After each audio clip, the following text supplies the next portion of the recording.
Hi, this is Mark Corradetti from my home in Sarasota, Florida. This week's question was very interesting. How do you learn a set list pretty quickly if you're, joining a band or something?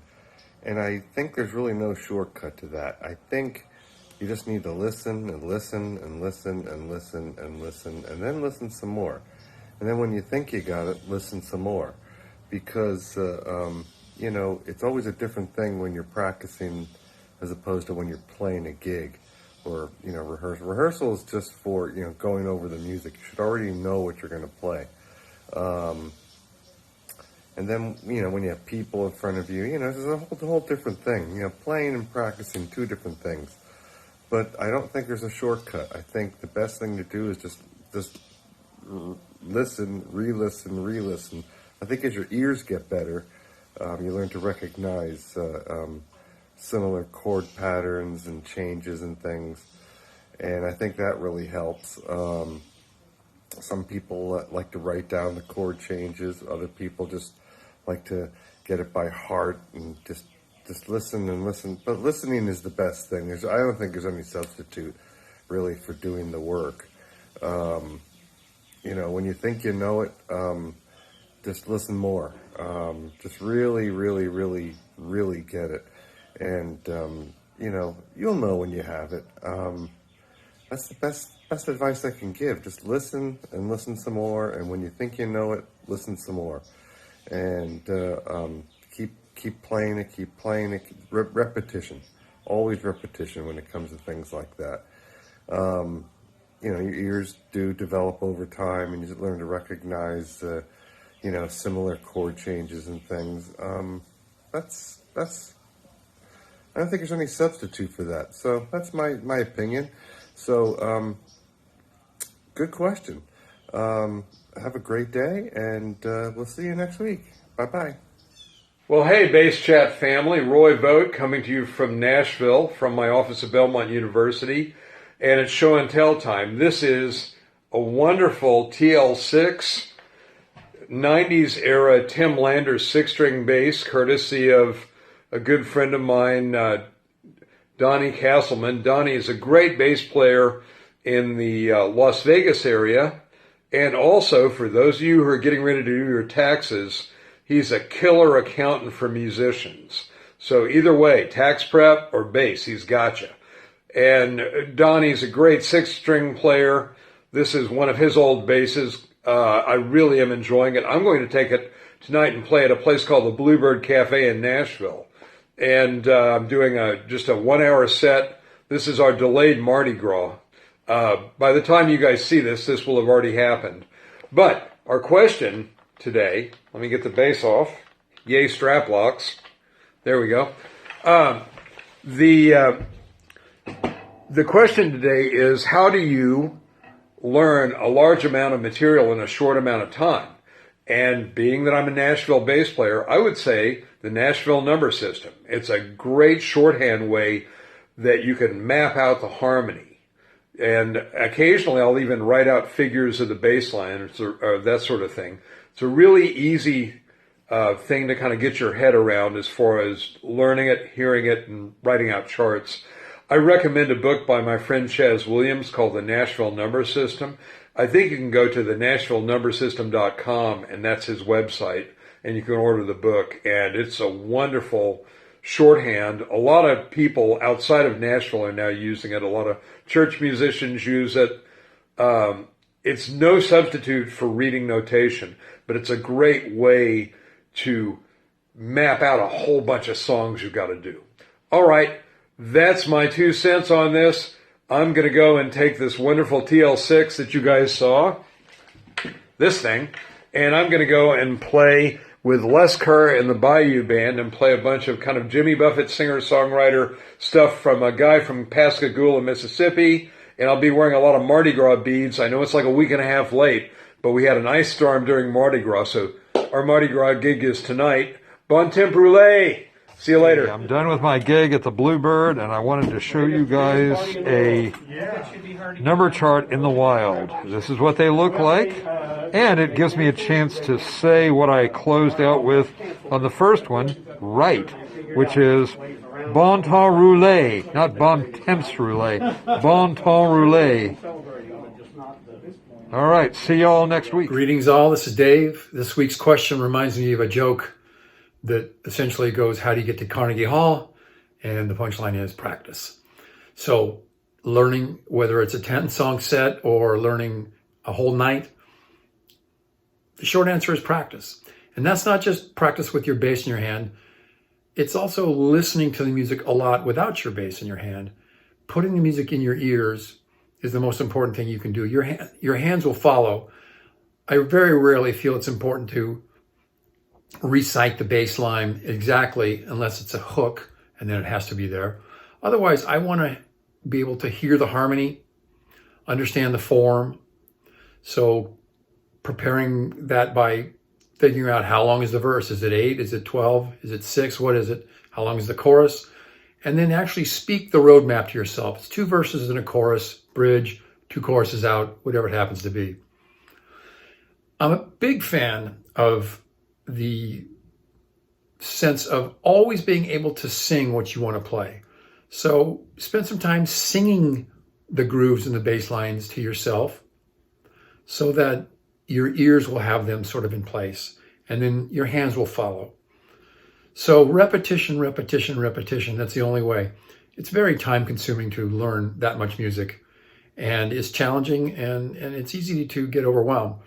You just have to take one step at a time, and, you know, kind of maybe the first thing is to just listen to all the music and then just kind of play through all of it without being too concerned about some of the minute details. Just get from beginning to end without stopping, even if there's lots of mistakes, because there's going to be some mistakes when you play, so you got to keep moving.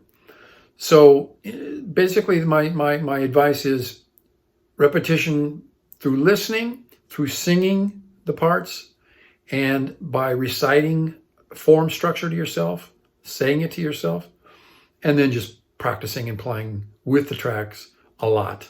I do that even if I get paper, meaning charts.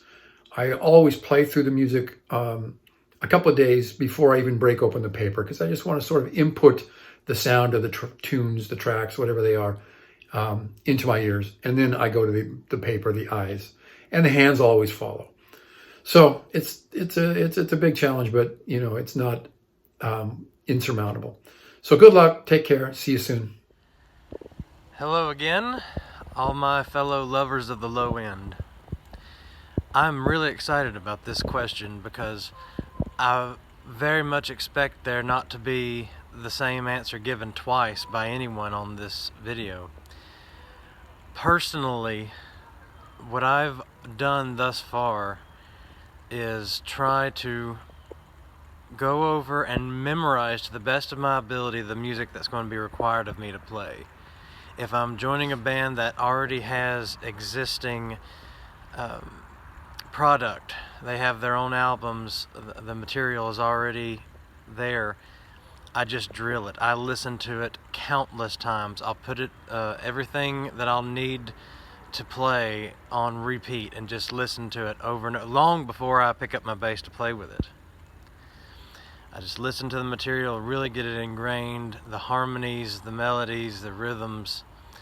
And then when I do pick up my bass, again, I do take one song at a time and just go over it until I've locked in where the changes are, all the keys, all that stuff, and just until it becomes as second nature. Now, if you don't have a lot of time, and you know how to read, see if there's any sheet music, if there's any notes, if there are any onion skins, chord charts, whatever, and get the material that you have and just memorize it to the best of your ability. And then when it comes time to start practicing with the band, doing rehearsals, then be flexible. Listen to what the band leader has to say and how the drummer feels. If it's a little different from the album, whatever, be flexible and work with them then. And all the rest of the stuff will come naturally and easily, but do your homework beforehand, and then when you get there, be flexible for whatever the song and the situation requires. That's it for me, and I'm looking forward to what everyone else's responses will be. And everyone stay safe, and I'll see you next week. Everything Bass. How you guys doing? Maurice from Los Angeles here. And great question this week. What are your suggestions on how to get a set list down when you're getting ready to go into a band? And well, first of all, the two differences is an original music band or if it's a cover music band. But if you get the tracks, regardless of what that is, man, make a playlist on your phone and listen to that every opportunity you can until you have it down. Just gotta get the internalizer music and things like that. Organization is huge. You gotta basically break down how many songs you gotta learn and how much time you have available to work them up. And you want to go into the first rehearsal definitely as prepared as possible. So I can't say this enough, and I know this isn't a popular thing these days, but paper and pencil.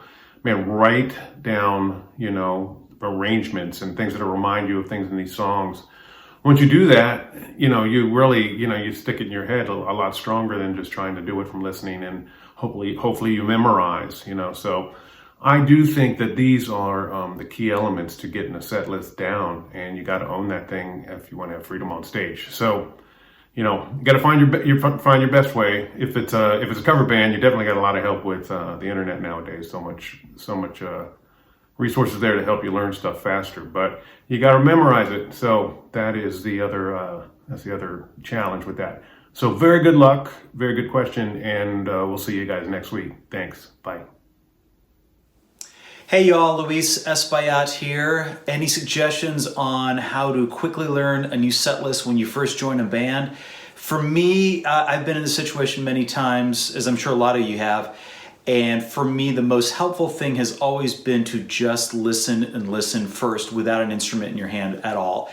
Multiple times, like just let it run when you're in the car, when you're walking, when you're doing household chores, whatever. Just the more that you listen before you actually pick up your instrument, I think the more ingrained that the song is in your head, and it makes it a lot easier when you do pick up your instrument. Also, once you've been playing for a while you'll start to hear things, and you'll actually hear, in this case for me, the bass line or any instrument, whatever instrument you're focused on, you'll be able to hear within the music what you need to do. The problem is that if you start to do it right away with your instrument in hand, you could be stepping on top of it and getting a little clouded with what you need to be doing. So my biggest suggestion is just listen multiple times in a row before you even pick up the instrument. And you'll find out this actually takes a lot less time than you think. Even if you're in a time crunch, I know sometimes there's been situations where people are like, well, I have to last minute a gig or whatever. I don't have time, I have to get going to it. But trust me on this, if you just listen, take the time to listen. Like I said, I usually go for 3 times, but even if you do it a couple times and you get a sense in your head of what it sounds like and how the music works together, meaning your instrument amongst other instruments within the song, you'll get a better sense of what you need to do. Plus, once it does come time for you to pick up your instrument, even if you are on a time crunch, you'll know right away. You'll kind of have a sense of like, oh yeah, I don't even come in until here. I'm not going to try anything. And also, you'll be more true to form to what was on the original recording, which is always a safe bet when working with a new band or a new artist. Their comfort level usually tends to lead to what they've already heard before. Once you're in that situation, then depending on who you're working with, you might have the liberties to obviously take your own spin on those things. But when we're talking about when you first get there. So first and foremost, there you go. Listen. There's my tip. And then pick up your instrument and have at it. This is a great question. This is something that I've been asked many times, and I'm glad that this question came up this week. Thanks again, guys. Take care. Hope to see you soon. Okay, before we get started, I think it's important to know there's probably no one right answer to this question. We all learn differently, we all memorize things differently. So with that said, I hope you listen to everyone's answers, try them, experiment with them, take what works, discard what doesn't. I think there's some things that with me helped a lot. One is, if it's cover tunes, I resist the urge to download and sheet music, download tab. Once you read, I don't think you really imprint it in your memory because you're relying on your visual, being able to see the notation or the tab to be able to trigger like things. And so unless you're allowed to have sheet music on stage, I wouldn't go that approach. The other thing, and I've said this before, it's really important, if it's new tunes, cover tunes or not, maybe they're original tunes, before you start playing along, just listen. Like, pick a song on the set list, listen at minimum 2 times. Try to make mental notes about, like, oh, this has a drum break before the solo, or this starts with the bass. Bass drops out on the bridge, things like that. Try it, and then listen back before we start playing. If we have the bass right away, it's too easy to start trying to, like, learn the things right away. And as you're trying to, like, figure out what the parts are, you're missing things. Now, another big hint that I like is print out the set list and make notes. Like, how's it start? Bass out on intro, drums, guitar only, things like that. Bass drops on bridge, whatever it might be. Write that, just a little shorthand right after each song title. I particularly like writing, like, reminders of what the key, if the key's different than the original. And if you are starting, if it's like you're in from the downbeat, or if you come in later, little things like that can keep you from making an embarrassing mistake. And also, I find that it's a memory trigger. Like, if you can like remind yourself how it starts, a lot of times the rest of the dominoes fall. Once you the biggest thing, try to, like, get a real good grip on one song before you move on to another one. There's a thing called dilution. If you try to learn too many songs at once, or too many of anything at once, our brains can get confused and start saying, oh, I thought this was the bridge from this song and it's the bridge from the other song. So, really get a grip on one of the songs, move on to the other song. Once you've got the set list pretty down, I'd practice it a couple different ways. Start to finish, if it's a consistent set list, like, you might find that for so many shows, you guys are going to run the same set list. That's helpful to play them on order. If it is covers, try this too. Make a playlist, whether you use one of the streaming services or they provided you with the tracks, put them in order. And as you're driving around, as you're going to bed, listen to them. That really helps you get off the schneid, like the first show, because hopefully the set list stays the same for a couple shows, but you can also remember, like, oh yeah, after this song, we go into this song. All these things just help you get that down. When you have a particularly difficult song, one thing I like to do is, try to learn it, play along with the track, and then without the track, try to play it from start to finish. Because again, sometimes we're listening to what the bass player is doing on the original recording, and that helps us remember. If you can play just the bass, no stimulus, and play through it, then you've learned it. Other tricks are pick it up from the chorus. Say, just to go, okay, I'm gonna play this song without backing tracks, and I'm gonna pick it up from the first chorus. That really solidifies, like, each section. Well, anyway, there's a ton of ideas there. Yeah, man, try some of those things, see what they work, what works for you. If all of us didn't mention something you've done that's helped you learn to set list quicker, please put it in the comment section below. And yeah, man, we're here for you in any way possible. So if you have a question that we haven't covered yet, be sure to ask it in the comments below. And we'd love to help you out directly with things that you're working on at this time. All right, guys, thank you so much. Hey, we'll see you next week.